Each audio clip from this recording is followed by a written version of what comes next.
السلام عليكم. تخيل كده معايا ان انت رحت اشتريت لابتوب مستعمل علشان تذاكر عليه او تعمل عليه حتى شغل، وافتكرت ان انت اشتريته بسعر قليل نوعا ما وان هو صفقه بالنسبه لك. بعدها تلاقيه بيسخن معاك بشكل غير مبرر، او ان الشاشه بعد فتره من الاستخدام تلاقيها بترعش كده ومبقتش طبيعيه زي الاول بعد اسبوع بس من الاستخدام، او ان الصوت وطي جدا ومبقاش طبيعي. طيب هتعمل ايه في الحاله دي؟ طبعا في اللي هيقول لي بالنسبه للشاشه انا ممكن اجيب شاشه خارجيه، او بالنسبه للصوت انا ممكن اجيب سماعات، وبالنسبه للسخونيه انا ممكن اجيب له المراوح اللي بتتحط تحت الجهاز. وفي برضه اللي يقول طالما اللابتوب نفسه شغال خلاص الحاجات دي بقدر عليها، يعني ما فيهاش مشكله. طيب ولو فصل بقى منك فجاه ومبقاش يشتغل هتعمل ايه؟ علشان نتجنب بقى مع بعض كل الحوارات دي، تعال اقول لك على شويه حاجات اساسيه وانت رايح تشتري لابتوب مستعمل تاخد بالك منها علشان ما يحصلش كل الكلام اللي احنا قلناه ده. الحاجات اللي احنا هنتكلم فيها النهارده هسيب لك لكل حاجه منها اللينك الخاص بيها، ما تنساش بعد ما تخلص الفيديو تخش تشوف المصادر وتحفظها عندك. واول حاجه نتكلم عليها وهي فحص البطاريه بتاعه اللابتوب بنفسه. اللابتوب طبعا بيشتغل بالبطاريه، ومن اللابات القديمه اللي انت تقدر تفصل البطاريه خالص عن الجهاز وتوصله بالباور بس والجهاز هيشتغل معاك. ولكن لو انت حبيت تاخده بره مثلا في مكان معين فانت لازم بتحط البطاريه علشان تشغله. طيب في ادوات كتير جدا لفحص البطاريه بتاعه اللابتوب، ولكن تخيل معايا انت في محل معين وعايز تشتري اللابتوب اللي هو الراجل بيفرجك عليه، فانت مش هتقول له بقى نزل لي معلش البرنامج دور على الجهاز علشان خاطر اشوف البطاريه ولا كده. فتقوم انت داخل على النت اللي عنده على الجهاز على الموقع اللي انا هسيبه لك طبعا تحت في الفيديو. الموقع ده اول ما نخش عليه بالشكل اللي انا وريته لك هنا كده، هتنزل تحت شويه هتنزل البرنامج اللي هو ال 64 بت. اول ما تدوس عليه وهتعمله داونلود هيفتح معاك البرنامج بالشكل اللي انت شايفه دوت.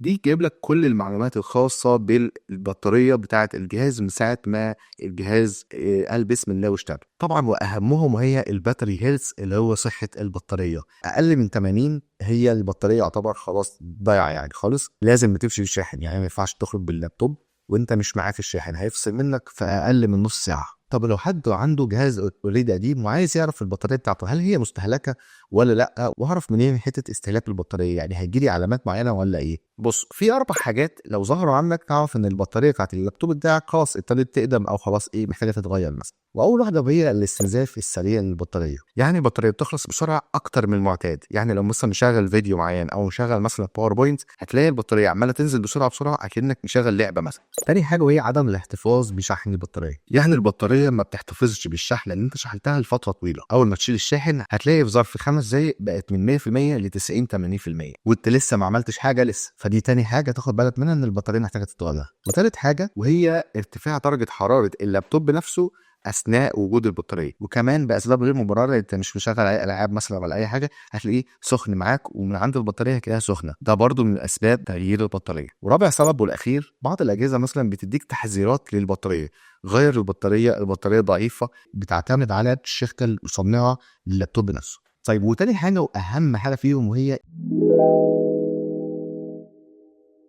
اختبار شاشة اللابتوب نفسه، تعرف ان الشاشة كويسة ولا لا. لو لا قدر الله الشاشة فيها مشكلة او فيها عيوب سواء مثلا في الالوان سواء مثلا انها بترعش شويه معاك، دي ممكن تاثر اصلا معاك على تجربتك وانت شغال باللابتوب. مع الوقت ممكن تلاقيها فصل فجاه، ممكن مع الوقت الالوان ما تبقاش فيها واضحه كويس. علشان نتجنب كل ده لازم تفحص الشاشه قبل ما تشتري الجهاز. خلي بالك انا عاوزك في الفيديو لو تعرف تاخد الفيديو نفسه وتوريه لصاحب المحل تقول له انا عايز افحص اللابتوب زي الفيديو ده ما بيقول، يا ريت. اول حاجه هنمر بيها في اختبار الشاشه وهي اختبار الوانات الشاشه. في موقع انا هسيبه لك في اللينك تحت، ده تقدر تخش عليه هيختبر لك الشاشه عن طريق النت زي كده بالظبط. لو الشاشه فيها بكسلات بايظه مثلا، لو الشاشه الواناتها مش واضحه قوي، لو في مشكله في الالوان، لو في مشكله في السرعه او في الانيميشنز اللي ممكن تطلع على الشاشه، لو فيها مشكله تلاقيها ظهرت على طول والموقع اداك بيها تقرير ان في مشكله مثلا معينه في كذا مثلا عندك، تقدر ساعتها تكتشف المشكله قبل ما تاخد الجهاز وتكتشف المشكله بعدها ممكن بيومين 3. وفي اي لابتوب طبعا انت تقدر تزود البرايتنس او السطوع بتاع الشاشه للاخر وتقلله للاخر.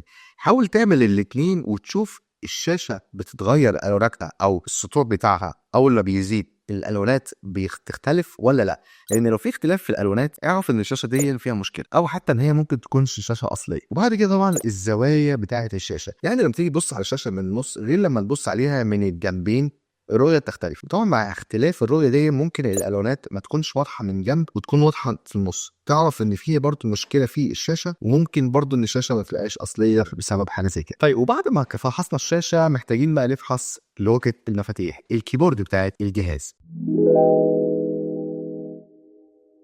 اول حاجه لوحه المفاتيح، وعلشان هي كانت ظاهره قصادنا فناخد اول حاجه وهو الفحص البصري، ان انت بتبص على كل لوحه المفاتيح بالشكل دون، وتقدر تشوف ان لو في مثلا زرار مثلا بايظ او حاجه على طول انت هتقدر انت تلاحظه. واللي بعد كده اختبار وظائف الزراير نفسها، قبل ما اشوف الزراير الاول شغاله على الكمبيوتر الجهاز ولا لا وقاريها ولا لا، تقدر انت تدوس على كل زرار لوحده تشوف الدوسه عامله ازاي. يعني لو كل الزراير الدوسه بتاعتها نفسها هي نفس الدوسه مفيش اختلاف، اعرف ان الكيبورد دي كلها تمام مفيش مشكله. احيانا بيبقى مغير زرار معين، يعني زرار اصلا متشال او بايظ والمحل او اللي عاوز يبيع اللابتوب هو مركب زرار تاني، ممكن يقع منك مع الاستخدام. طيب وبعد كده علشان اعرف ان الزراير كلها بتاعت الكيبورد شغاله وما فيهاش زرار بايظ، في موقع على النت انا هسيبه لك برضه في الوصف الفيديو، وهيجيب لك علامه الكيبورد كلها، واول ما تدوس على اي زرار هيظهر لك على الشاشه ان هو لقط الزرار دون وسيفه، هيتغير اللون من اللون الابيض للون اللي هو انت دوست على الزرار ده قبل كده. فلازم تنور كل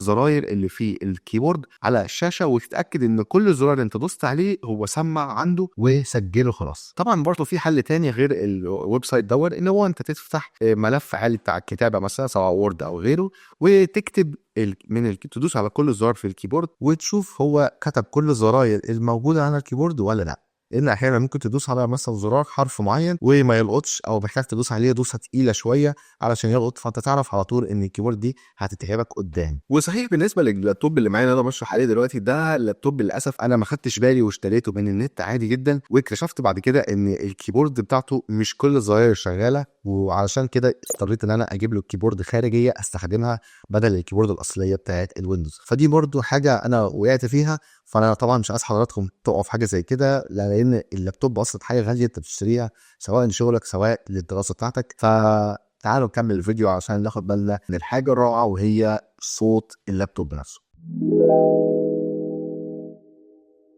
طيب في اختبار الصوت نفسه لللابتوب، وده مهم عشان انت لو تحتاج ان انت تشتغل صوت على اللابتوب نفسه سواء في شغل مثلا او سواء في دراسه، لو الصوت فيه مشكله فانت هتضطر تجيب سماعه خارجيه، فانت يعتبر صرفت فلوس علشان تصلح حاجه كان ممكن من الاول تتفاداها لو عملت الاختبارات دي. بكل بساطه وانت رايح تشوف اللابتوب بس عند محل معين، قول له بعد اذنك انا عايز اشغل موسيقى معينه او حاجه معينه اشغلها على اللابتوب علشان اشوف صوت السماعات. وفي اي لابتوب عاده هتلاقي السماعات متوزعه على الكيبورد هنا يمين وشمال، تقدر ان انت تحط ودنك وتشوف الصوت طالع من السماعه اليمين والسماعه الشمال مع بعض ولا في مشكله. ممكن تلاقي سماعه واحده بس اللي شغاله والثانيه لا، فبرضه تاخد بالك من حاجه زي كده وتعرف على طول ان اللابتوب الاول فيه مشكله في السماعات. ومش السماعات بس، كمان الميكروفون. اللابتوب فيه اصلا بيبقى ميكروفون عاده بيبقى تحت خالص كده الحته دي، تاخد بالك برضو من المايك بتاع اللابتوب ان هو شغال. بكل بساطه هتفتح تسجيل الصوت الفويس ريكورد على الويندوز عادي جدا، تبدا تدوس ريكورد وتسجل صوتك